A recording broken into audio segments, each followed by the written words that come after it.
धीरे धीरे सब कुछ बदल रहा है। एक नई जीवन शैली अपना वर्चस्व स्थापित कर रही है। उसके साथ आ रहा है एक नया जीवन दर्शन, उपभोक्तवाद का दर्शन। கொஞ்சம் கொஞ்சமாக எல்லாமே மாறிட்டு வருது. एक नई जीवन शैली அதாவது ஒரு புதிய லைஃப் ஸ்டைல் வந்து வர்ச்சஸ்வ ஸ்வாபித் कर रही है, அதாவது டாமினேட் பண்ணி அதனுடைய அந்த ஸ்டைலை இங்கே எஸ்டாப்ளிஷ் பண்ணிகிட்ருக்கு, ஸ்டாபித் कर रही है. उसके साथ आ रहा है एक नया जीवन. ஸோ அந்த ஜீவன் அந்த லைஃப் ஸ்டைல் என்னன்னு பார்த்தீங்கன்னா ஜீவன் தர்ஷன் உபயோக்துவாத் கா தர்ஷன். அதாவது லைஃப் ஃபிலாசபி என்னன்னு பார்த்தீங்கன்னா அந்த தத்துவம் என்னன்னு பார்த்தீங்கன்னா உபயோக்துவாத் கா தர்ஷன், அதாவது கன்சியூமரிசமோடைய ஃபிலாசபி. அந்த தத்துவத்தை தான் இப்போ நம்ம லைஃப்பில் பார்த்துட்டு வரோம். உத்பாதன் படானே பர் ஜோர் ஹே சாரோம் ஓர். ஸோ நம்ம இந்த மாதிரி நிறையா கன்சியூம் பண்ணுறதுனால உத்பாதன் அதாவது ப்ரொடக்ஷன், நிறைய வந்து ப்ரொடக்ஷன் வந்துகிட்டே இருக்குது, நிறைய உற்பத்தி பண்ணிகிட்டே இருக்காங்க. यह उत्पादन आपके लिए है, आपके भोग के लिए है, आपके सुख के लिए है. ஸோ இந்த ப்ரொடக்ஷன் நிறைய ப்ராடக்ட் வந்துட்டுறது யாருக்காகனா ஆப்கே லியே है, அதாவது உங்களுக்காக, மக்களுக்காக அப்படின்னு சொல்கிறாங்க. மக்களினுடைய சந்தோஷத்துக்காக, போகு के लिए है, आपके सुख के लिए. ஸோ உங்களுடைய சுகமாக நீங்கள் வாழ்கிறதுக்காக தான் இவ்வளோ நிறைய ப்ராடக்ட் வந்துட்டுருக்கு. சுக்கு கி வியாக்கியா பதல் கயி है, அதாவது சுகம் அப்படின்றது சந்தோஷம் அப்படின்றதுடைய வியாக்கியா அந்த எக்ஸ்ப்ளனேஷனே இப்போ மாறிட்டுருக்கு, இப்போ சேஞ்ச் ஆகிடுச்சு. உபபோக் போக் ஹி சுக் ஹை, அதாவது நிறைய நம்ம கன்சியூம் பண்ணுறோம், நிறைய பொருள் நம்ம வாங்குகிறோம் இல்லையா, அதுதான் சந்தோஷன்ற மாதிரி இப்போ ஆயிடுச்சு. एक सूक्ष्म बदलाव आया है नई स्थिति में. उत्पाद तो आपके लिए है, पर आप यह भूल जाते हैं कि जाने अनजाने आज के मोहल्ले में आपका चरित्र भी बदल रहा है और आप उत्पाद को समर्पित होते जा रहे हैं.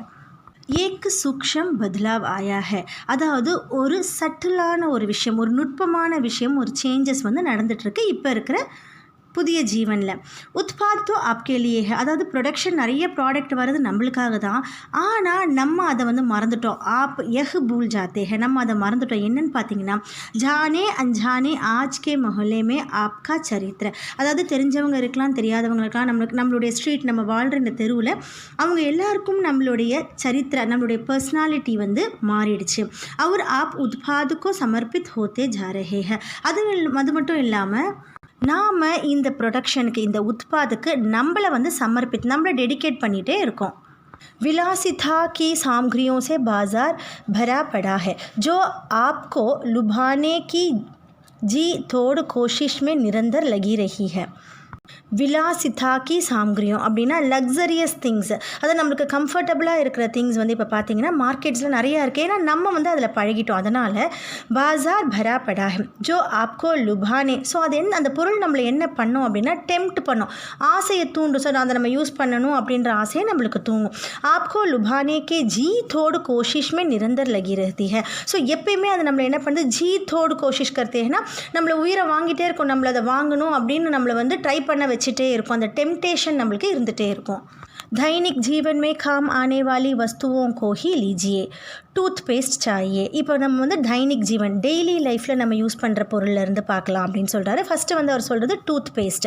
ஸோ இப்போ ஒரு டூத் பேஸ்ட் வாங்கணுன்னா நம்ம என்னென்ன யோசிக்கிறோம்னு பாருங்கள். यह दांतों को मोती जैसा चमकीला बनाता है.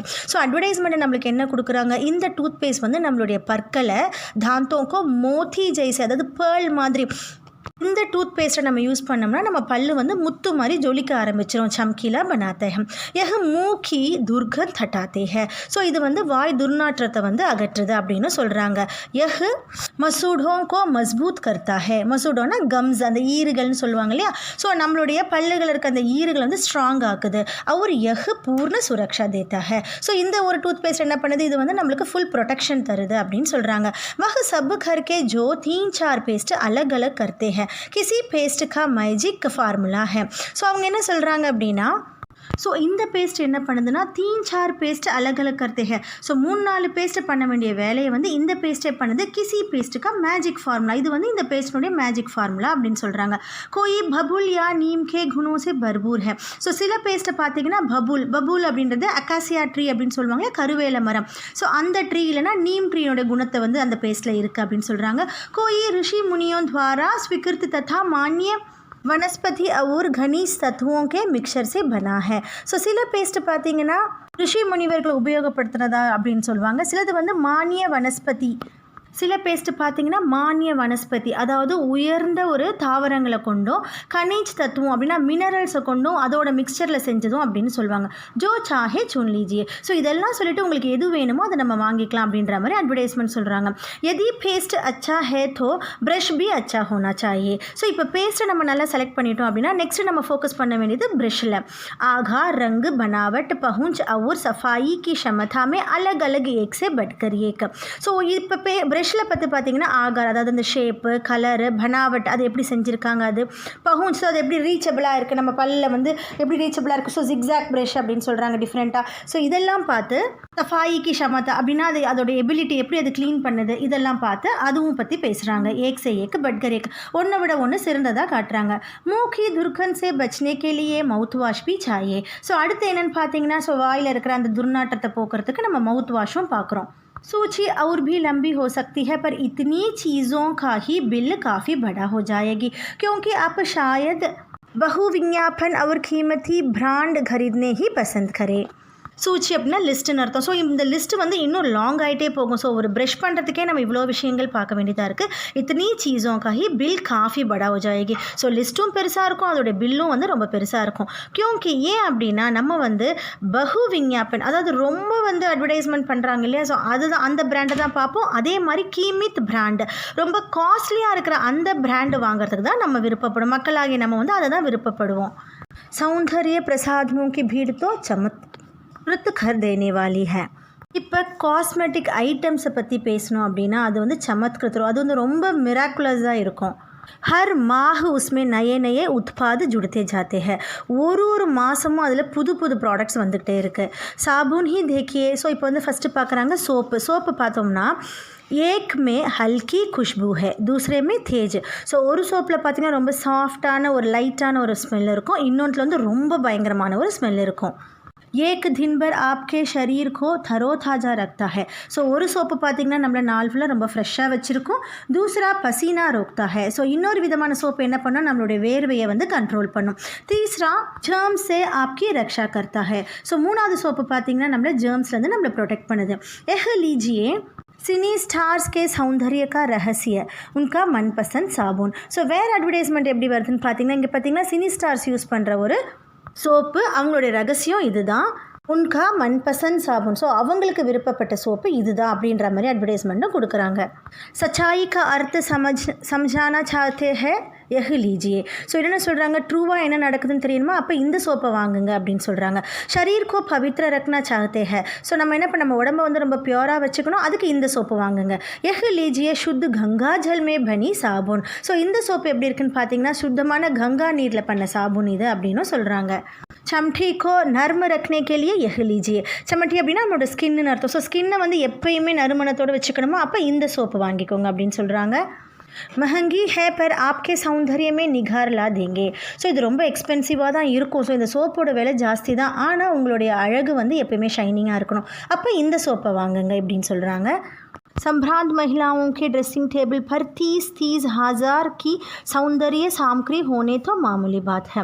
ஸோ சன்பிராந்த் மகிழாவோட எலைட் பீப்புள், எலைட் விமன் இருக்காங்க இல்லையா, ஸோ அந்த மாதிரி நாகரிகம் உள்ள அந்த விமனுடைய ட்ரெஸ்ஸிங் டேபிளில் 30 ஹஜார், அதாவது விதவிதமான 30,000 வகையான அப்படின்னு சொல்கிறாங்க சௌந்தர்ய சாமக்ரி காஸ்மெட்டிக் ஐட்டம்ஸ் வந்து அவங்களுடைய ட்ரெஸ்ஸிங் டேபிள் இருக்கிறது ஒரு சாதாரணமான விஷயமா ஆயிடுச்சு. மாமூலி பாத் है. पेरिस से परफ्यूम मंगाइए, इतना ही और खर्च हो जाएगी. ये प्रतिष्ठा चिन्ह है, समाज में आपकी हैसियत जताते हैं. பாரிஸில் இருக்கிற பர்ஃப்யூம் கூட நீங்கள் ஆர்டர் பண்ணலாம், செலவு கொஞ்சம் ஜாஸ்தியாகும், கர்ச்சு ஹோ ஜாயேகி. ஏ பிரதிஷ்டா சின்ஹ. ஸோ இவங்க என்ன சொல்கிறாங்க, நம்மளை எப்படி சொல்லி அட்வர்டைஸ் பண்ணுறாங்கன்னு பார்த்தீங்கன்னா இது வந்து ஒரு ப்ரெஸ்டீஜியஸான ஒரு விஷயம் அப்படின்னு சொல்கிறாங்க. சமாஜ்மே ஆப்கி ஹைசியத் ஜத்தாத்தே. ஹைசியத்னா ஸ்டேட்டஸ். ஸோ இந்த மாதிரி நீங்கள் யூஸ் பண்ணிங்கன்னா சொசைட்டியில் உங்களுடைய ஸ்டேட்டஸ் கண்டிப்பாக உயரும் அப்படின்ற மாதிரி சொல்கிறாங்க மக்களுக்கு. புருஷ் भी इस दौड़ में पीछे नहीं है. ஸோ விமன் மட்டும் கிடையாது, மேனும் வந்து இந்த மாதிரி காஸ்மெட்டிக் ஐட்டம்ஸ் பின்னாடி இருக்காங்க. पहले उनका काम साबुन और तेल से चल जाता है. ஸோ முன்னெல்லாம் பார்த்தீங்கன்னா மேன், அதாவது ஒரு பாய்க்கு அப்படி பார்த்தீங்கன்னா ஒரு சோப்பும் ஒரு எண்ணெயும் இருந்தால் போதும், அவங்களுடைய காஸ்மெட்டிக்ஸ் ஐட்டம் அவ்வளோதான். ஆனால் இப்போ அப்படி கிடையாது. ஆஃப்டர் ஷேவ் அவர் கோலோனல் பாத்மே ஆயே. ஸோ அப்புறம் பார்த்தீங்கன்னா ஆஃப்டர் ஷேவ் அப்படின்றது கொண்டு வந்தாங்க, அப்புறம் கோலன் அப்படின்றது வந்தது. அப்போ தோ இஸ் சூச்சி மே டசன் சீஸே அவர் ஜுட் கயி ஹே.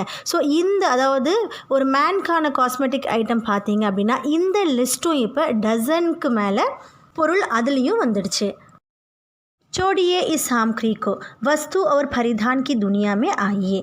जगह जगह बुटीक खुल गए हैं, नए नए डिज़ाइन के परिधान बाज़ार में आ गए हैं। ये ट्रेंड है और महंगे भी। पिछले वर्ष के फैशन इस वर्ष शर्म की बात है.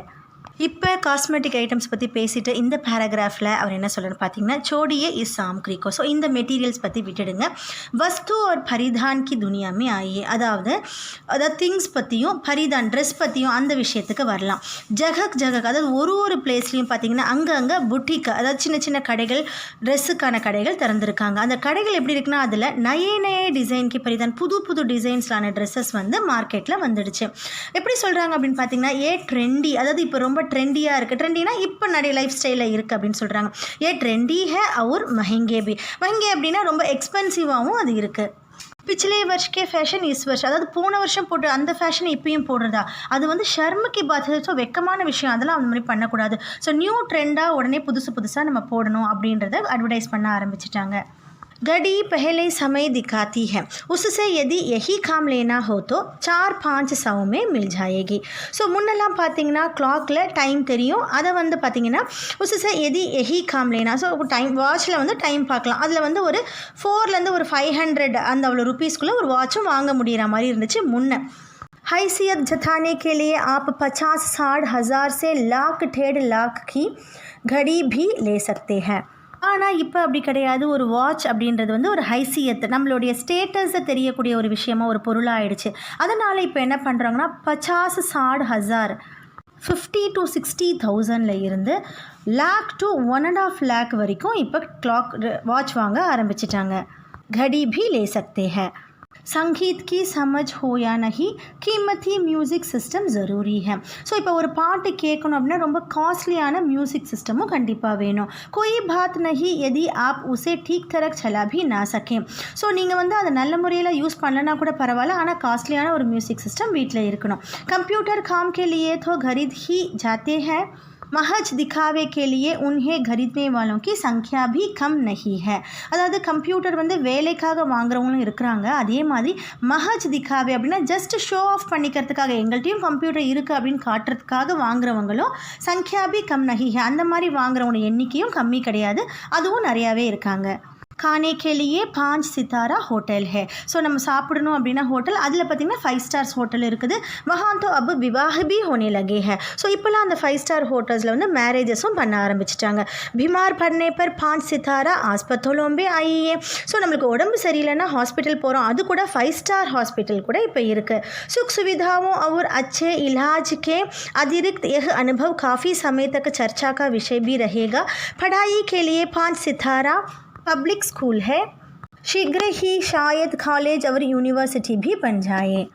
சுக் சுவிதா அதாவது நல்ல ஒரு ஃபெசிலிட்டிஸும் நல்ல ஒரு ட்ரீட்மெண்ட்டும், அதை தவிர அனுபவ் காஃபி சமயத்துக்கு சர்ச்சாக்க விஷயம், அதை தவிர ஒரு 5 ஸ்டார் ஹாஸ்பிட்டல்ஸில் என்ன இருக்கும் அப்படின்றத பற்றின விஷயமும் ரொம்ப நாளாக வந்துட்டு தான் இருக்குது. படாயி கேலி, ஸோ படிக்கிறதுக்கு நம்மளுக்கு வந்து அதுக்கும் 5 ஸ்டார் பப்ளிக் ஸ்கூல்ஸ் இருக்குது. கொஞ்சம் ரொம்ப சீக்கிரத்துலேயே காலேஜும் யூனிவர்சிட்டியும் வந்துடும். भारत में तो यह स्थिति अभी नहीं आई, पर अमेरिका और यूरोप के कुछ देशों में आप मरने के पहले ही अपने अंतिम संस्कार और अनंत विश्राम का प्रबंध भी कर सकते हैं एक कीमत पर. நம்மளுடைய இந்தியா கண்ட்ரியில் வந்து இன்னும் இந்த விஷயம் வரலை, ஆனால் அமெரிக்கா, யூரோப் இதில் இருக்க இந்த கொஞ்சம் கண்ட்ரீஸில் இருக்குது. அது என்னென்னு பார்த்தீங்கன்னா மர்னேக்கே பெஹலே, அதாவது நம்ம இறக்கிறதுக்கு முன்னாடி நம்மளுடைய அந்திம் சன்ஸ்கார், நம்மளுடைய கடைசி சாக்ரமெண்ட்ஸு, நம்ம எங்கே ரெஸ்ட் எடுக்கணும், அதாவது நம்மளுடைய கிரேவ் யார்டு எங்கே இருக்கணும், அதோடைய மேனேஜ்மெண்ட் கூட நம்ம பண்ணிக்கலாம். ஏக்கு कीमत पर, அதுக்கும் ஒரு காஸ்ட் இருக்குது. आपकी घर के आसपास सदा हरी घास होगी, मन चाहे फूल होंगे. ஸோ நம்மளுடைய அந்த கிரேவ் யார்டு இருக்கு இல்லையா, கபர், அந்த கிரேவ் யார்டு பக்கத்தில் நம்மளே முன்னாடியே காசு கொடுத்து இங்கே தான் என்னை புதைக்கணும் அப்படின்னு நம்ம முடிவு பண்ணிட்டோம்னா அதுக்கு நம்ம காசு ஒரு அதுக்கு ஒரு தொகை கொடுத்துட்டோம் அப்படின்னா நம்மளுடைய கிரேவியார்டு பக்கத்தில் எப்பயுமே ஹரி காஸ், ஸோ பச்சை பசேல்னு புல் இருக்கும், நம்மளுக்கு மனசுக்கு பிடிச்ச வந்து பூக்களும் அங்கே இருக்கும். சாஹே தோ வஹா ஃபவாரே ஹோங்கே और मंद ध्वनि में निरंतर संगीत भी. ஸோ நம்மளுக்கு வேணும் அப்படின்னா அதுக்கும் காசு தான். நம்ம வேணும் அப்படின்னா அந்த இடத்துல ஃபவாரே ஒரு வாட்டர் ஃபவுண்டைன் கூட இருக்கும். மந்த் துவனிமே ரொம்ப ஒரு சைலண்ட்டான மெலோடியஸான ஒரு சவுண்டில் வந்து நிரந்தரமாக உங்களுக்கு சங்கீதமும் அங்கே இருக்கிற மாதிரி கூட ஏற்பாடு பண்ணுவாங்க. கல் பாரத் மே भी यह संभव हो सकता है. ஸோ நாளைக்கு நம்மளோட கண்ட்ரியில் கூட இது வரலாம் கண்டிப்பாக. அதுக்கான பாசிபிலிட்டிஸும் இருக்குது. अमेरिका में आज जो हो रहा है कल वह भारत में भी आ सकता है. ஸோ இன்றைக்கி அமெரிக்கா என்ன நடக்குதோ அது நாளைக்கு நம்மளோட இந்தியன் கண்ட்ரிலையும் வந்துடுது. பிரதிஷ்டாக்கு அநேக் ரூப் ஹோத்தா ஹே, அதாவது நம்மளோட ப்ரெஸ்டீஜை பாதுகாக்கிறதுக்கு நிறைய விதம் இருக்குது. சாஹே வே ஹாஸ்யாஸ்பத் ஹி क्यों ना हो. ப்ரெஸ்டீஜியஸ் லைஃபுக்கு நிறைய விதம் இருக்குது. சாஹேவே, ஸோ அது வந்து இப்படியும் இருக்கலாம். ஹாஸ்யாஸ்பத் அப்படின்னா ரொம்ப வந்து ஒரு ஹியூமரஸான ஒரு விஷயமா ஏன் இருக்கக்கூடாது அப்படின்ற மாதிரி ஆத்தர் கேட்குறாரு. எஹ் ஹை ஏக் சோட்டி சி சலக் உபயோக்வாத் சமாஸ் கி. ஸோ இந்த விஷயம் எப்படின்னா ஒரு சின்ன கிளிம்ஸ் தான் யாருக்கு அப்படின்னு பார்த்தீங்கன்னா உபயோத்வாதி சமாஸ்க்கு, இந்த கன்சியூமரிசம், இந்த கன்சியூமர்ஸோட சொசைட்டிக்கு இது ஒரு சின்ன கிளிம்ஸ் தான். यह विशिष्ट जन का समाज है पर सामान्य जन भी इसे ललचाई निगाही से देखते हैं. இந்த ஒரு சொசைட்டி இருக்கிற இந்த கன்சியூமரிசம் சொசைட்டி வந்து ஒரு விசிஷ்ட ஜன் அப்படின்னா ரொம்ப ஒரு எலைட் ராயல் பீப்புளுக்கான ஒரு சொசைட்டி. ஆனால் சாமானிய ஜன் அதாவது சாதாரண மக்களும் இந்த ஒரு ஆசையில், இந்த அட்வர்டைஸ்மெண்ட்ஸ் எல்லாம் பார்க்குறாங்களே, இந்த ஒரு லல்சாயி, இந்த ஒரு ஆசையில், இந்த ஒரு டெம்ப்டேஷனில் நிகாயி சே தேக்தே ஹை, ரொம்ப லல்சாயி நிகாவும் அதாவது ஒரு ஆசையான கண்களோட இந்த விளம்பரத்தெல்லாம் அவங்களும் பார்க்க ஆரம்பிக்கிறாங்க. உன்கி திருஷ்டி மே ஏக் விஞ்ஞாபன் கி பாஷா மே யஹி ஹை ரைட் சாய்ஸ் பேபி. அவங்களுடைய பார்வையில், அதாவது ஒரு விளம்பரதாரர் பண்ணுறாங்களே, இந்த விளம்பரம்லாம் பண்ணுறாங்களே, அவங்களுடைய பார்வையில் எஹி ஹே ரைட் சாய்ஸ் பேபி அப்படின்னா இந்த மாதிரி மக்களை ஆசைப்படுத்துறது அதுதான் ரைட் சாய்ஸாக அவங்களுக்கு தோணுது. எஹி ஹே ரைட் சாய்ஸ் பேபி அப்படின்றதும் ஒரு ஃபேமஸான ஒரு ப்ராடக்டோடைய விளம்பரம் தான். இது உங்களுக்கு தெரியறதுக்கு வாய்ப்பில்லை. உங்கள் பேரண்ட்ஸை கேட்டு பார்த்தீங்கன்னா அவங்களுக்கு கண்டிப்பாக தெரியும். अब विषय के गंभीर पक्ष की ओर आए. इस उपभोक्ता संस्कृति का विकास भारत में क्यों हो रहा है. ஸோ இவ்வளோ நேரம் அட்வர்டைஸ்மெண்ட் பற்றியும் அதுக்கு மக்களுடைய ஆசை பற்றியும் சொல்கிறாங்க இல்லையா. இப்போ இந்த விஷயத்தினுடைய கம்பீர் பக்ஷ, அதாவது முக்கியமான ஒரு சைடுக்கு வர சொல்கிறேன். நம்மளை வந்து யோசிக்க சொல்கிறாங்க. இஸ் உபோக்தா சன்ஸ்கிருதி, அதாவது இந்த கன்சியூமர்ஸனுடைய இந்த கல்ச்சர் இது வந்து நம்மளுடைய இந்தியாவில் ஏன் டெவலப் ஆகிட்டே இருக்கும். விகாஸ் பாரத்துமே கியூ ஹோ ரஹா ஹை. ஸோ இந்த டெவலப்மெண்ட் நம்ம கண்ட்ரியில் ஏன் இருக்குது அப்படின்ற மாதிரி பேச போகிறாரு. सामंती संस्कृति के तत्व भारत में पहले भी रहे हैं. उपभोक्तवाद इस संस्कृति से जुड़ा रहा है. आज सामंत बदल गए हैं. सामंती संस्कृति का मुहावरा बदल गया है. சாமந்தி சன்ஸ்கிருதி அப்படின்னா ஃபியூடல் கல்ச்சர். ஃபியூடலிசம் அப்படின்னு நீங்கள் ஹிஸ்ட்ரியில் படிச்சிருப்பீங்க. இது வரைக்கும் படிக்கல அப்படின்னா இனிமேல் படிப்பீங்க. ஃபியூடலிசம் அப்படின்னா என்னென்னா பிட்வீன் 9th and 15th செஞ்சுரியில் மெடிவல் ஈரோப்பில் ஃபாலோ பண்ண ஒரு ஹைரார்கிக்கல் சிஸ்டம் ஆஃப் பியூரோக்ரஸி தான் இந்த ஃபியூடல் சிஸ்டம். நம்ம இந்தியாவில் ஃபியூடல் சிஸ்டம் எப்போ ஸ்டார்ட் ஆச்சு அப்படின்னு பார்த்தீங்கன்னா குஷன் ரூலர்ஸ் தான் இதை ஃபஸ்ட்டு ஸ்டார்ட் பண்ணவங்க. அதுக்கப்புறம் குப்தா பீரியடில் ரொம்ப பீக்கில் இருந்த இந்த ஃபியூடல் சிஸ்டம் முகல் டைனாசிட்டியோட எண்ட் ஆகுது. அதாவது 1500 இது எண்ட் ஆகுது. இந்த சிஸ்டமில் என்ன முக்கியமான விஷயம் அப்படின்னு பார்த்தீங்கன்னா the king is the absolute power. Parents கிங்குக்கு ஆர்மி கொடுத்து ஹெல்ப் பண்ணுவாங்க. இன் டர்ன் கிங்கு அவங்களுக்கு லேண்டை கொடுப்பாரு. அந்த ஆர்மி பீப்புளை நைட்ஸ் தான் பேரண்ட்ஸ்க்கு ப்ரொவைட் பண்ணுவாங்க. ஸோ பேரண்ட்ஸ் இன் டர்ன் அந்த கொஞ்சம் லேண்டை, கிங் கொடுத்த கொஞ்சம் லேண்டை நைட்ஸ்க்கு கொடுப்பாங்க. நைட்ஸ் அந்த லேண்டை பீசன்ஸ்க்கு கொடுத்து, ஆனால் அதில் வேலை செய்ய வச்சு வேஜஸ் கொடுக்குற மாதிரி அந்த லேண்டை அவங்களுக்கு ப்ரொவைட் பண்ணுவார். ஃபியூடல் சிஸ்டமில் கிங் தான் அப்சல்யூட் பவராக இருப்பார். இந்த கன்சியூமரிசமில் கூட நம்ம யாரோ ஒருத்தருடைய பவருக்கு கீழே தான் இருக்கோம் அப்படின்ற மாதிரி ரைட்டர் மீன் பண்ணுறாரு. सामंती संस्कृति के तत्व भारत में पहले भी रहे हैं. ஸோ இந்த ஃபியூடல் சிஸ்டம், இந்த எலமெண்ட்ஸ் வந்து நம்ம கண்ட்ரியில் முன்னாடியே இருக்குது. உபோக்தவாத் அப்படின்ற இந்த கல்ச்சர் பார்த்திங்கன்னா, இந்த கன்சியூமரிசம் எப்படி இருக்குன்னு பார்த்தீங்கன்னா இந்த ஃபியூடலிசம் கூட கனெக்டடாக இருக்குது அப்படின்ற மாதிரி சொல்கிறாரு. ஆஜ் சாமந்த் பதல் கை ஹே, அதாவது இந்த ஃபியூடல் சிஸ்டம் இப்போ வந்து சேஞ்ச் ஆகிடுச்சு, இப்போ இல்லை. சாமந்தி சன்ஸ்கிருதிக்கா முகாவரே பதல் கயா ஹே. ஸோ அதனுடைய மீனிங் வந்து மாறி இருக்கே தவிர நம்ம இந்த கன்சியூமரிசம் கிட்டத்தட்ட அதை தான் ஃபாலோ பண்ணுற மாதிரி இருக்குது அப்படின்ற மாதிரி ரைட்டர் மீன் பண்ணுறாரு. हम सांस्कृतिक असीमता की बात कितनी ही करें, परंपराओं का अवमूल्यन हुआ है, ஆஸ்தாவோं का क्षरण हुआ है. ஸோ நம்ம எவ்வளவுதான் சான்ஸ்கிருத்திக் அசிம்தா அப்படின்னா கல்ச்சுரல் ஐடென்டிட்டியை பற்றி பேசினாலும், ஸோ கல்ச்சுரல் ஐடென்டிட்டினா என்ன? அசிம்தா சே தாத்பரிய ஹே பஹிச்சான், அதாவது ஐடென்டிட்டியோட மீனிங்கை நம்ம ஃபஸ்ட்டு தெரிஞ்சுக்கணும். ஹம் பாரதியோं की अपनी एक सांस्कृतिक पहचान है. ஸோ நம்ம பாரதவாசிகள், அதாவது நம்ம இந்தியன் பீப்புள் வந்து நம்மளுக்குன்னு ஒரு கல்ச்சரை சொல்கிறோம். இது நம்மளோட கல்ச்சர் அப்படின்னு சொல்கிறோம். நம்ம கல்ச்சர்ன்றது என்ன அப்படின்னு பார்த்தீங்கன்னா, எஹ் சான்ஸ்கிருத்திக் பெஹச்சான் பாரத் கி விபின்ன சன்ஸ்கிருத்தியும், அதாவது நம்ம கண்ட்ரியினுடைய நிறைய கல்ச்சரை சேர்ந்தது தான். அதனுடைய மேல்ஜோல், அதனுடைய இன்டர் கோர்ஸ் தான் நம்மளுடைய கல்ச்சர். ஸோ நிறைய கல்ச்சர்ஸ் சேர்ந்தது தான் நம்மளுடைய கல்ச்சர். இஸ் மிலிஜுலி சன்ஸ்கிருத்திக் பெஹச்சான். ஸோ இந்த இன்டர்கோர்ஸ் ஆகிருக்கிற அந்த கல்ச்சுரல் ஐடென்டிட்டியை பற்றி பேசுகிறது தான் இப்போ நம்ம சான்ஸ்கிருத்திக் அசிம்தா அப்படின்னு சொல்கிறோம். ஹம் சான்ஸ்கிருத்திக் அசிம்தா கி பாத் கித்னி ஹி கரே. ஸோ நம்ம வந்து என்ன பண்ணுறோம், எங்கள் கல்ச்சர் தான் பெருசு அப்படின்ற மாதிரி இந்த கல்ச்சுரல் ஐடென்டிட்டியை பற்றி எவ்வளோ தான் பேசினாலும் இப்போ நம்ம என்ன பண்ணிகிட்ருக்கோம் அப்படின்னு பார்த்தீங்கன்னா, இந்த கன்சியூமரிசம் அப்படின்ற ஒரு விஷயத்தில் நம்ம என்ன பண்ணிட்டுருக்கோம்னு பார்த்தீங்கன்னா, பரம்பராவோं का अवमूल्यन हुआ है, அதாவது நம்மளுடைய ட்ரெடிஷனை வந்து அவமூல்யன் டீவேல்யூட் பண்ணிட்டு இருக்கோம். நம்ம ஆஸ்தாவோं का क्षरण हुआ है. ஆஸ்தாவும் அப்படின்னா ஃபெய்த், அதாவது நம்ம கண்ட்ரி மேலே நம்ம வச்சுருக்க அந்த ஃபெய்த்தை வந்து ஷ்ரன் ஹுவாகனா அது வந்து கொஞ்சம் கொஞ்சமாக அழிஞ்சிட்ருக்கு. कटवा सच तो यह है कि हम भौतिक दास्ता स्वीकार कर रहे हैं. ஸோ கட்டவா சச் அப்படின்னா வந்து ஒரு கசப்பான உண்மை. ஸோ பிட்டர்லி ட்ரூத் என்னன்னு பார்த்தீங்கன்னா, நம்ம இப்போ என்ன பண்ணிகிட்ருக்கோம் அப்படின்னா, भौतिक दास्ता स्वीकार कर रहे हैं. भौतिक दास्ता அப்படின்னா इंटेलेक्चुअल स्लेवरीன்னு अर्थम. अन्य को श्रेष्ठ समझकर उसकी भौतिकता के प्रति बिना आलोचनात्मक दृष्टि अपनाए उसे स्वीकार कर लेना भौतिक दास्ता है. அதாவது மற்றவங்கள தான் ரொம்ப ஸ்ரேஷ்ட, அவங்க தான் பெஸ்ட்டு அப்படின்னு நினச்சிட்டு நம்ம பௌத்திக்தாக்கே பிரதிபினா, அதாவது அதை வந்து இன்டலெக்சுவலாக யோசிக்காமல் அவங்கள நம்ம கண்மூடித்தனமாக ஃபாலோ பண்ணுறோம் இல்லையா, இதை தான் வந்து भौतिक दास्ता அப்படின்னு சொல்கிறாங்க. सो हम भौतिक दास्ता स्वीकार कर रहे हैं. पश्चिम के सांस्कृतिक उपनिवेश बन रहे हैं. उपनिवेश அப்படின்னா காலனைசேஷன் அர்த்தம். அதாவது நம்ம வெஸ்டர்ன் கல்ச்சரை வந்து நம்மளுடைய கண்ட்ரியில் காலனைஸ் பண்ணிகிட்ருக்கோம். सांस्कृतिक उपनिवेशना என்னன்னு கொடுத்துருக்காங்கன்னு பாருங்கள். विजेता देश जिन देशों पर अपना प्रभुत्व स्थापित करता है वे देश उसके उपनिवेश कहलाते हैं. उपनिवेश அப்படின்னா காலனைசேஷன். நீங்கள் ஹிஸ்ட்ரியில் படிச்சிருப்பீங்க.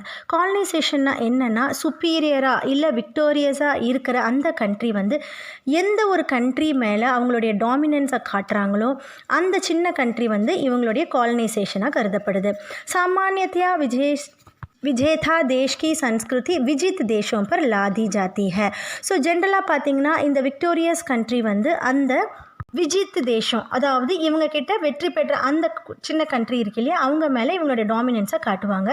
दूसरी तरफ हिंसा ग्रंथिवश विजित देश विजेता देश की संस्कृति को अपनाने भी लगते हैं. ஸோ இன்னொரு பக்கம் பார்த்திங்கன்னா இந்த இன்ஃபீரியர் கண்ட்ரி இருக்காங்க இல்லையா, ஹிந்தா கிரந்திவன்ஸ், அதாவது இன்ஃபீரியராக அஃபெக்ட் ஆகப்பட்ட அந்த கண்ட்ரி வந்து அந்த விக்டோரியஸ் கண்ட்ரியினுடைய கல்ச்சரையும் வந்து அடாப்ட் பண்ண ஆரம்பிக்கிறாங்க. लंबे समय तक विजेता देश की संस्कृति को अपनाए रखना सांस्कृतिक उपनिवेश बनाना है. ஸோ இந்த மாதிரி ரொம்ப காலமாக அவங்களுடைய கல்ச்சரை இவங்க ஃபாலோ பண்ணுறதுனால இதை வந்து என்ன சொல்கிறாங்கன்னா காலனைஸ்டு கல்ச்சுரல் கண்ட்ரி அப்படின்ற மாதிரி சொல்கிறாங்க. पश्चिम के सांस्कृतिक उपनिवेश बन रहे हैं. ஸோ இப்போ ஆத்தர் என்ன சொல்கிறார் அப்படின்னு பார்த்தீங்கன்னா, நம்ம வெஸ்டர்ன் கண்ட்ரியினுடைய காலனைசேஷன் மாதிரி நம்மளுக்கு இப்போ அது பார்க்குறதுக்கு இருக்குது. हमारी नई संस्कृति अनुकरण की संस्कृतिक है. ஸோ அனுகரன் அப்படின்னா காப்பியிங். ஸோ நம்மளுடைய புது கல்ச்சர் எப்படி இருக்குன்னா இன்னொருவோட கல்ச்சரை காப்பி பண்ணுற ஒரு கல்ச்சராக தான் இருக்குன்னு சொல்கிறாரு. हम आधुनिकता के நாம ஆதுனிக்தா, அதாவது மாடர்னிட்டியினுடைய ஜூடே பிரதிமான் அப்படின்னா ஒரு ஃபால்ஸ் பேட்டர்னை தான் அடாப்ட் பண்ணியிருக்கோம். प्रतिष्ठा की अंधी प्रतिस्पर्धा में जो अपना है उसे खोकर प्रथम आधुनिकता की गिरफ्त में आते जा रहे हैं. प्रतिष्ठा की अंधी प्रतिस्पर्धा, அதாவது பிரதிஷ்டா ப்ரெஸ்டீஜ் அப்படிங்கிற ஒரு பிளைண்ட் காம்படிஷனில் ஜோ அப்னா ஹே. ஸோ அந்த காம்படிஷனில் ஸோ நம்மளுடைய சுயமான அந்த இதையும் இழந்து சத்தம் ஆதுனிக்தா சூடோ மாடர்னிட்டி அப்படின்னு சொல்லுவாங்க. அதோட மீனிங் உங்களுக்கு என்ன கொடுத்துருக்காங்கன்னு பாருங்கள். आधुनिकता का सरोकार विचार और व्यवहार दोनों से है. அதாவது மாடர்னிட்டினோட கன்சர்ன் பார்த்தீங்கன்னா தாட்லேயும் இருக்கணும், அதே மாதிரி பிஹேவியர்லேயும் இருக்கணும், व्यवहार ரெண்டுத்துலேயுமே இருக்கணும். तर्कशील वैज्ञानिक और आलोचनात्मक दृष्टि के साथ नवीनता का स्वीकार आधुनिकता है. அதாவது தர்க்கஷீல் லாஜிக்காகவும் இருக்கணும், சயின்டிஃபிக்காகவும் இருக்கணும், அதே மாதிரி ஆலோசனாத்மக இன்டலெக்சுவலாக இருக்கணும். இதே மாதிரி நம்ம வந்து என்ன பண்ணணும், இதையெல்லாம் யோசித்து அந்த நாவல்ட்டி இருந்தால் தான் நம்ம வந்து அந்த மாடர்னிட்டியை ஏற்றுக்கணும். जब हम आधुनिकता को वैचारिक आग्रह के साथ स्वीकार न कर उसे फैशन के रूप में अपना लेते हैं तो वह चतम आधुनिकता कहलाती है. ஸோ எப்போ நம்ம வந்து இந்த மாடர்னிட்டியை வந்து இந்த ஐடியாலஜிக்கலாக யோசிக்காமல் ஃபேஷனை மட்டுமே இப்போ ஃபாலோ பண்ணுறோமா, அதை வந்து சத்தம் ஆதுனிக்தான்னு சொல்கிறாங்க. அதாவது ஒரு ஏமாற்று வித்தை தரக்கூடிய ஒரு modernity, pseudo modernity. So writer என்ன சொல்கிறார் பாருங்கள், நம்ம அந்த சுடோ மாடர்னிட்டியில் வந்து கிரஃப்த் மே ஆரஹே. ஸோ அதில் வந்து நம்ம அரெஸ்ட் ஆகியிருக்கிற மாதிரி, ஸோ அந்த ஒரு மாடர்னிட்டியில் நம்ம உள்ளே அகப்பட்டிருக்கோம். संस्कृति की नियंत्रक शक्तियों के क्षीण हो जाने के कारण हम दिग्भ्रम हो रहे हैं. ஸோ நம்மளுடைய கல்ச்சரினுடைய நியந்திரக் சக்தி, கண்ட்ரோல் பண்ணுற அந்த சக்தி வந்து ஸ்ரீன் ஹோ ஜானி ஒரு குறையாக இருக்கிறதுனால, அங்கே நம்மளை கண்ட்ரோல் பண்ணுறதுக்கு யாரும் இல்லாதனால நம்ம எப்படி இருக்கோம் அப்படின்னு பார்த்தீங்கன்னா திக் பிரம்ம, ஒரு கன்ஃபியூஸ்டான ஒரு பிரம்மம் பிடிச்ச அந்த ஸ்டேஜில் நம்ம இருக்கோம். ஹமாரா சமாஜ் ஹி அந்நிய நிர்தேஷித் ஹோத்தா ஜா ரஹா ஹை. ஹமாரா சமாஜ், நம்மளோட சொசைட்டி எப்படி இருக்குன்னு பார்த்தீங்கன்னா அந்நிய நிர்தேஷித், அதாவது அதர் இன்ஸ்ட்ரக்ஷன்ஸ் எல்லாமே நம்ம வந்து ஃபாலோ பண்ணுறோம். ஆனால் இந்த விஞ்ஞாபன் और प्रसार के सूक्ष्म तंत्र हमारी मानसिकता बदल रहे हैं. ஸோ இந்த அட்வர்டைஸ்மெண்ட்ஸும் இந்த பிரசார், இந்த ப்ராட்காஸ்ட்டும் நம்மளுடைய மானசிக்தா, அதாவது நம்மளுடைய மைண்ட் செட், அதோட சூக்ஷமாக ஒரு தந்திரம் இருக்குது, அது வந்து நம்மளுடைய மைண்ட் செட்டையே மாற்றிட்டு இருக்கு. உண்மை சமோகன் கி சக்தி ஹை வஷீகரன் கி பி. ஸோ அந்த ஒரு அட்வர்டைஸ்மெண்ட் ப்ராட்காஸ்ட்டில் என்ன இருக்குன்னு பாருங்கள். சம்மோகன் அப்படின்னா வந்து ஹிப்னாசிஸ், ஆனால் ஆற்றலை தூண்டக்கூடிய அந்த சக்தியும் இருக்குது. அதே மாதிரி ஒரு வசீகரப்பு சக்தி, ஒரு கேப்டிவேட்டிங் சக்தியும் அந்த அட்வர்டைஸ்மெண்ட்ஸ்லேயும் ப்ராட்காஸ்ட்லேயும் இருக்குது. அதனால் நம்மளுடைய மைண்ட் செட்டே மாறுது அப்படின்ற மாதிரி சொல்கிறாரு. तथा इस संस्कृति के फैलाव का परिणाम क्या होगा, यह गंभीर चिंता का विषय है. हमारे सीमित संसाधनों का घोर अपव्यय हो रहा है. நம்மளோட இந்த கல்ச்சரில் ஃபைல் ஆஃப் ஸ்ப்ரெட் ஆகியிருக்கிற இந்த கன்சியூமரிசம்னுடைய பரிணாம், இந்த ரிசல்ட்டு என்னவாக போகுது, இது வந்து ஒரு கம்பீர் சிந்தா, அதாவது ஒரு சீரியஸ் கன்சர்னுக்கான ஒரு விஷயமாக கூட இருக்குது. ஹமாரி சீமித் சன்சாதனம், அதாவது நம்மக்கிட்டே இருக்கிறது பார்த்திங்கன்னா ஒரு லிமிட்டட் ரிசோர்ஸ் தான் இருக்குது. அதனுடைய கோர் அப்வியை அப்படின்னா வந்து கிராஸ் வேஸ்டேஜ். ஸோ மொத்தமாக அது வந்து வேஸ்ட் ஆகிட்டு இருக்கிறத நம்ம கண்கூடாக பார்க்குறோம். ஜீவன் கி குண்வத்தா ஆலு கே சிப்ஸே நஹி சுதர்த்தி, அதாவது நம்மளுடைய லைஃபினுடைய குவாலிட்டி வந்து நம்ம என்ன பொட்டேட்டோ சிப்ஸ் சாப்பிட்றோம் அப்படின்றதுல கிடையாது. நான் பஹு விஞ்ஞாபித் ஷீத்தல் பேயோசே, அது மட்டும் இல்லாமல் நிறைய அட்வர்டைஸ் ஆகிருக்கிற அந்த கூல் ட்ரிங்க்ஸ்லேயும் கிடையாது. நம்மளோட குவாலிட்டி, லைஃபோட குவாலிட்டி அதில் கிடையாது. பலேஹி வே அந்தராஷ்ட்ரிய ஹோ, பலேஹி வே. ஸோ ஈவன் தோ அது வந்து இன்டர்நேஷ்னல் தான் இந்த அட்வர்டைஸ்மெண்ட்ஸ்லாம். பீஸா और बर्गर कितने ही आधुनिक हो है वे कूड़ा कद्या. பீஸாவும் பர்கரும் எவ்வளோ தான் மாடர்னாக இருந்தாலும் அது வந்து ஒரு கூடா காத்தியா அப்படின்னு சொல்கிறாங்க. அதாவது ஒரு கெட்ட உணவு தானே, அது உடம்புக்கு நல்லது தரக்கூடிய உணவு கிடையாது இல்லையா, கூடா காத்தியா. समाज में वर्गों की दूरी बढ़ रही है, सामाजिक சரோகாரோं மே கம்மி ஆ ரஹி ஹை. ஸோ சொசைட்டியில் எவ்வளோ வர்க்கம், அதாவது இந்த கிளாஸஸ்னுடைய டிஃப்ரென்ஸ் வருதோ, ஸோ எவ்வளோ கிளாஸஸ் வந்து நமக்கு டிஃப்ரென்ஸ் ஆகிட்டே இருக்கோ அவ்வளோக்கு அவ்வளோ நம்மளுக்கு சொசைட்டியில் சரோகாரோ கன்சர்ன்ஸ், அதாவது சொசைட்டியை பற்றின கன்சர்ன்ஸ் வந்து கம்மியாயிட்டே இருக்குது. जीवन स्तर का यह बढ़ता अंतर आक्रोश और अशांति को जन्म दे रहा है. அதாவது லைஃபினுடைய லெவலில் எவ்வளோ டிஃப்ரென்ஸ் வருதோ அவ்வளோக்கு அவ்வளோ நம்மளுக்கு மனசுக்குள்ளே ஆக்ரோஷம், ஒரு கோபமும் ஒரு நிம்மதியின்மையும் வந்துட்டுருக்கு. ஜெய்சே ஜெய்சே திகாவே கி यह संस्कृति फैलेगी सामाजिक अशांति भी बढ़ेगी. எவ்வளோக்கு எவ்வளோ இந்த திகாவே கி சன்ஸ்கிருதி, அதாவது இந்த ஷோ ஆஃப், இந்த ப்ரெஸ்டீஜ்காக வாழ்கிறோம்ல, இந்த மாதிரி ஒரு கல்ச்சர் எவ்வளோக்கு எவ்வளோ ஸ்ப்ரெட் ஆகுதோ அவ்வளோக்கு அவ்வளோ சாமாஜிக் அசாந்தி, அதாவது சொசைட்டியில் வந்து ஒரு நிம்மதியின்மையும் வளர்ந்துட்டே இருக்கும். हमारी सांस्कृतिक असीमता का हांस तो हो ही रहा है, हम लक्ष्य ब्रह्म से भी पीड़ित है. நம்மளுடைய கல்ச்சுரல் ஐடென்டிட்டியுடைய ஹார்ன்ஸ், அதாவது லாஸும் நடந்துக்கிட்டு தான் இருக்குது. ஆனால் நம்ம வந்து ஒரு லட்சிய பிரம், அதாவது ஒரு டார்கெட் இல்யூஷனில் சஃபர் ஆகிட்ருக்கோம். ஸோ இதுதான் நம்மளுடைய டார்கெட் அப்படின்ற அந்த இல்யூஷனை நோக்கி நம்ம போயிட்டுருக்கோம். विकास के विराट उद्देश्य पीछे हट रहे हैं, हम झूठी दृष्टि के तात्कालिक लक्ष्यों का पीछा कर रहा है. विकास के विराट उद्देश्य, அதாவது டெவலப்மெண்ட்டினுடைய ஒரு மேசிக் அப்ஜெக்டிவ் வந்து நம்மளுக்கு இப்போ பின்னாடி போயிட்டே இருக்குது. இப்போ டெவலப்மெண்ட்டை நோக்கி நம்ம போகல, அது பின்னாடி போயிட்டே இருக்குது. ஆனால் நம்ம வந்து சூட்டி திருஷ்டி, அதாவது ஒரு பொய்யான உலகத்தை பார்த்துக்கிட்டு அதனுடைய ஒரு இமீடியட் எய்முக்கு பின்னாடி நம்ம போயிட்டுருக்கோம். தாத்காலிக் லக்ஷ்யம் கா பீச்சே கர் ரஹே ஹை. मर्यादाएं टूट रही है, नैतिक மான்தண்ட் ढीले पड़ रहे हैं. மரியாதை அப்படின்னா லிமிட்ஸ். ஸோ நம்மளோட லிமிட்ஸ் எல்லாம் மீறி நம்ம போயிட்டுருக்கோம். அதே மாதிரி நைத்திக் மான்தண்ட் அப்படின்னா மாரல் ஸ்டாண்டர்ட்ஸும் கொஞ்சம் கொஞ்சமாக போயிட்டுருக்கு. ஸோ மாரல் ஸ்டாண்டர்டே இப்போ நம்மக்கிட்ட இல்லை. व्यक्ति केंद्रकता बढ़ रही है, स्वार्थ परमार्थ पर हावी हो रहा है. அதாவது வியக்தி கேந்திரகதா தானே இண்டிவிஜுவல் ஃபோக்கஸ், ஒரு பர்சனுடைய ஃபோக்கஸ் வந்து ஜாஸ்தி ஆகிட்டே இருக்குது. அதே மாதிரி ஸ்வார்த் செல்ஃபிஷ்னஸும், பரமார்த்த சேரிட்டி, மற்றவங்களுக்கு உதவி செய்யணும் அப்படின்ற எண்ணமும் வந்து ஹாவி ஹோ ரஹேன்னா அதில் வந்து டாமினன்ட் வந்துடுச்சு, வந்து ஓவர் பவர் வந்துடுச்சு. போக் கி ஆகாங்காயே आसमान को छू रही है. ஸோ போக் கி ஆகாங்காயே அப்படின்னா அந்த டிசைர் ஆஃப் ப்ளஷர். ஸோ சந்தோஷமாக இருக்கணும் அப்படின்ற அந்த டிசைர் மட்டும் எப்படி இருக்குன்னு பார்த்தீங்கன்னா ஸ்கையை தொடர அளவுக்கு ஜாஸ்தியாக இருக்குது மக்களுக்கு இடையில். கிஸ் பிந்து பெர் ருக்கேகி யஹ் தௌடு. ஸோ எந்த ஒரு ஃபுல் ஸ்டாப் வந்து இதை நிறுத்த போகுது, இந்த ஓட்டத்தை வந்து எந்த ஃபுல் ஸ்டாப்பால் நிறுத்த முடியும் அப்படின்ற மாதிரி கேட்குறாரு. காந்திஜி ने कहा था कि हम स्वस्थ सांस्कृतिक प्रभावों के लिए अपने दरवाजे खिड़की खुले रखे पर अपनी बुनियाद पर कायम ரக்கே. ஸோ காந்திஜி என்ன சொல்லியிருக்காருன்னு பார்த்தீங்கன்னா, நம்மளுடைய ஸ்வஸ்த சான்ஸ்கிருதிக் பிரபாவம், அதாவது ஹெல்த்தி கல்ச்சுரல் இன்ஃப்ளூயன்சஸ்க்காக நம்ம என்ன பண்ணலாம் அப்படின்னா, நம்மளுடைய தர்வாசை கிடுக்கி, நம்மளுடைய டோரு விண்டோஸ் எல்லாம் ஓப்பன் பண்ணி வைக்கலாம். அதாவது நம்ம எவ்வளோ வேணாலும் அடாப்ட் பண்ணிக்கலாம். ஆனால் அது நம்மளுடைய புனியாத் பர் காயம் இருக்கே, நம்மளுடைய ஃபவுண்டேஷன், நம்மளுடைய பேஸ் இருக்கிற கல்ச்சுரல் பேஸையை வந்து நம்ம வந்து கவனமாக இருக்கணும், அதில் நம்ம கவனமாக இருக்கணும். உபோக்தா சன்ஸ்கிருதி ஹமாரி சாமாஜிக் நீவ் கோ ஹி ஹிலா ரஹி ஹை.